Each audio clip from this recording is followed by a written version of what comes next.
অনেক দিন পরে গেমে আসছি, গেমের স্ক্রিনটা অন করেছি, খুব শান্তি লাগতেছে দেখতে। এবং এটা মজার বিষয় কি জানো, একটা সময় মনে হয় তো ভিউ পাইতেই হবে, একটা সময় মনে হয় তো টাকা কামাইতেই হবে, অনেক কিছু করতে হবে। এটা এখন কি মনে হয় জানো, এখন মনে হয় কিছু একটা করে যেতে হবে যেটার জন্য মানুষ আমাকে আজীবন মনে রাখবে।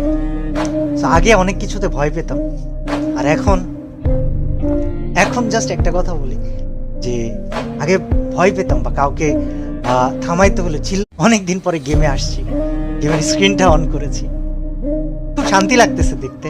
এবং এটা মজার বিষয় কি জানো, একটা সময় মনে হয় তো ভিউ পাইতেই হবে, একটা সময় মনে হয় তো টাকা কামাইতেই হবে, অনেক কিছু করতে হবে। এটা এখন কি মনে হয় জানো, এখন মনে হয় কিছু একটা করে যেতে হবে যেটার জন্য মানুষ আমাকে আজীবন মনে রাখবে। তো আগে অনেক কিছুতে ভয় পেতাম, আর এখন এখন জাস্ট একটা কথা বলি যে আগে ভয় পেতাম বা কাউকে থামাইতে হলে